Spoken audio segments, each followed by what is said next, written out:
What's happening, good people? Welcome to the channel. I'm Wes, aka Mr. Budget Watch, and today I'm actually going to be reviewing this Yema. But before we do that, I've just got a couple of things I want to mention. I've actually done my first video, which is this Pagani versus a different watch, and also I've just unboxed a Timex Q Hodinkee special. That is linked in the description as well if you want to check that out. But that aside, let's take a look at this Yema Rallygraf. Now, I did purchase this from Yema directly in their summer sales, so I got it a little bit cheaper. So I'm just going to show you what you actually get with the watch, and then of course we'll talk a little bit more in detail about it. So this is what the watch comes shipped in. It's a really nice carry case, I'm going to call it. It is leather, perforated. You can see it's got the Yema logo, and it also has the little French flag tag on it. It is zipped, which is really nice. Again, you know, perforated all the way around. Really nice. It's quite solid feeling as well, so it's definitely be good for travel. So let's take a look at what else you get. So because I bought mine during the summer sale, I actually got a free Tropic strap. I'm not sure why they didn't bundle it with a leather strap, with it being a chronograph. So they must have got an overstock of these lying around, which is why they've included it. It does actually come on this really nice Milanese. I'm not a personal fan of these, which is why I've put it on a leather strap, but that's what it comes supplied with. I believe you can actually get it with a leather strap, but I thought, do you know what, I'll give the Milanese a try to see what it's like, but I'm not really a fan, so which is why it's ended up on the leather strap. You also get a couple of spring bars, this little information booklet, which is like specs and how to use your watch and everything, and then you get this really nice little leather card, which is for your warranty. So we'll pop all that to one side, and actually we're going to start with the specifications of this watch. So this Yema Rallygraf is a 39mm watch. It's actually really compact. It does look a little bit bigger than that, and I think that's because of the long lugs. Speaking of the lugs, it's actually 47.7 lug tip to lug tip. So even though they look long, they're actually shorter than what you'd think. We've got a pretty standard lug width of 20mm, so finding a replacement strap is very, very easy. It is 13mm thick, including the domed acrylic crystal. You can just see there how nice it distorts the dial. It does have some blue AR coating, which you can just see there, so it does really help cut down reflections.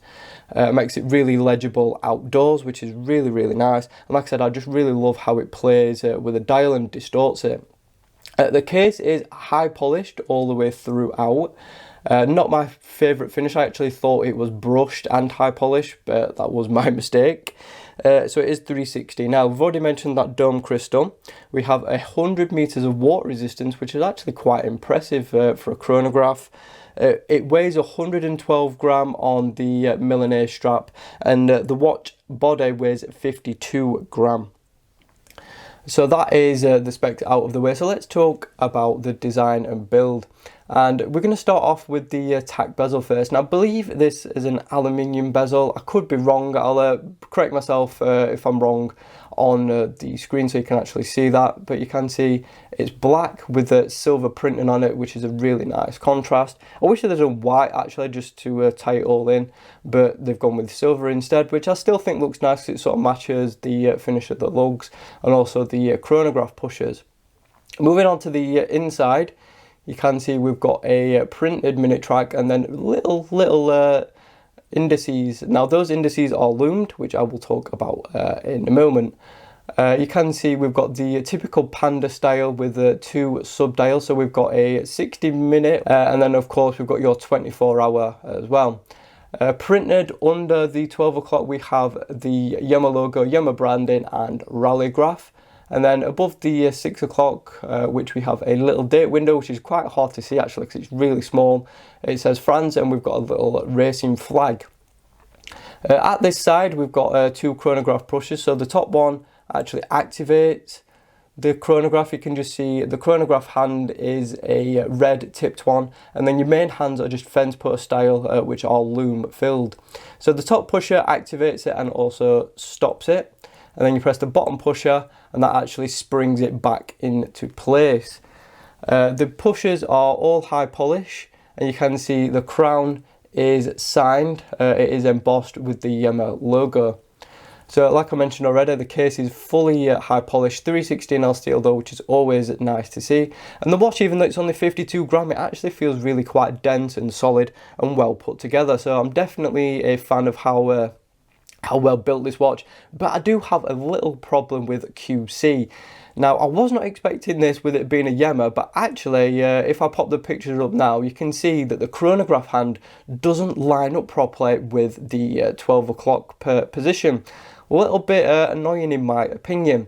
You can also see the second picture, which is a little bit more of a close-up, and you can just see how far misaligned it is. I have reached out to Yema, and I'm just waiting to hear back from them. So I'm going to be doing a part 2 of this review to go over my experience with their customer services to see if it's any good or not.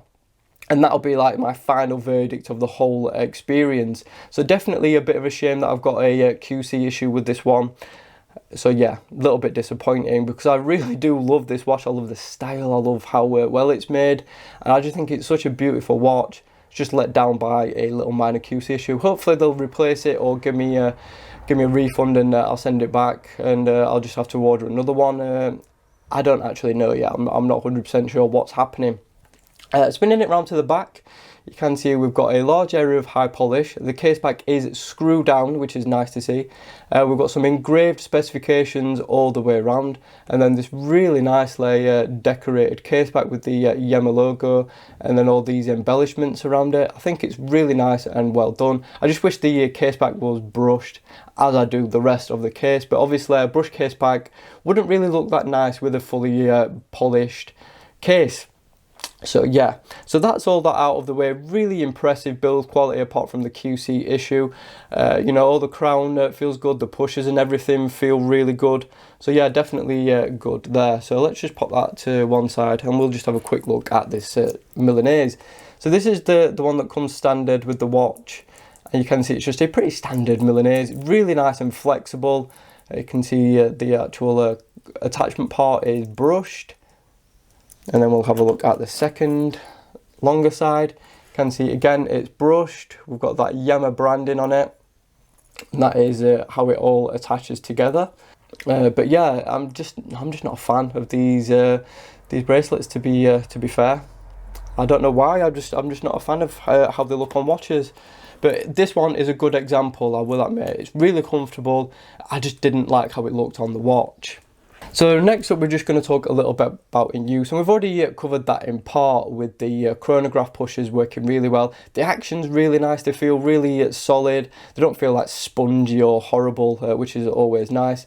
To the crown next, and it's actually just a push-pull crown, it's not screwed down, which is a little bit unfortunate. That would have been nice to see, but it's a two-stage one, so you pull it out once, that does your date.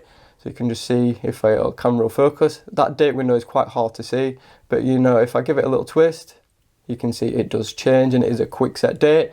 And then pull it out again, and actually I can adjust the time. And you can see the 24-hour moving as well. So yeah, it's a really, really nice movement to use. With it being Seiko, it feels really robust, really well put together.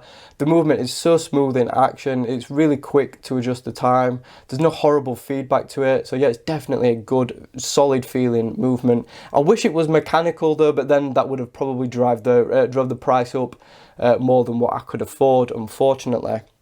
But yeah, definitely quite impressive. So next up on my list is comfort. Obviously, it is very comfortable on this strap, on the Milanese it comes with. I just didn't like how it looked, so I'm just going to be talking about how it wears on a leather, which I believe you can actually get the Yema on a leather strap. So it's it's kind of a decent-ish comparison. So let's get it on wrist and show you what it wears like, and also how comfortable it is. Right guys, so here it is on my 6-inch wrist, and with the 47mm lug to lug, it does actually just fit on my wrist quite nicely. So if you've got slimmer wrists than myself, then it might not fit you all that well. I think this is more designed for guys with maybe a 6.5-inch wrist. I think it would fit a little bit better, but it does actually fit nice. And with that 39mm diameter, it's not actually that massive on wrist. I think it wears really nice. I think it looks really nice. I just not overly keen on the lug design, to be quite fair. I think they're a little bit too rakish, a little bit too long. I think they could have been done with being a little bit shorter, but that's just my my personal preference. So taking a look at the profile of the watch, you can see it hugs my wrist really nicely. I have quite a flat wrist, so usually watches like this don't fit all that well, but it actually fits quite nice. We've got a little bit of a curvature to the actual profile of the watch, so it does hug really nicely, and you can see the lugs extend all the way to each side of my wrist.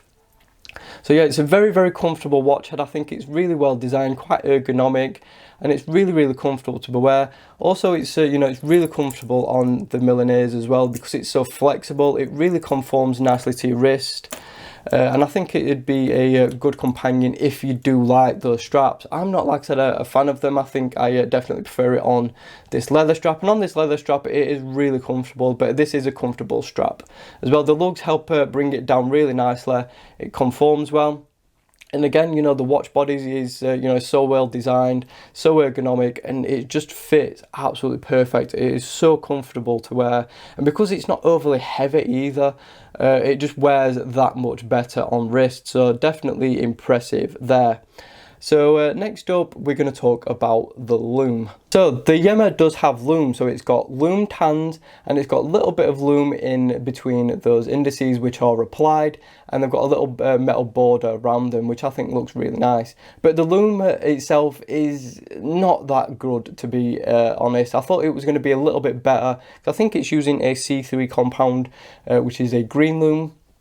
So I thought, with it being C3, I thought it would be really impressive, but it's not actually as good as what I was expecting. I was expecting it to be a lot better than what it is. It gets decently bright, it lasts a decent amount of time, but I'm a little bit disappointed at this price point, to be fair. I think it could have been a lot better, in my opinion. They definitely could have done a more generous application, because C3 is quite a strong compound.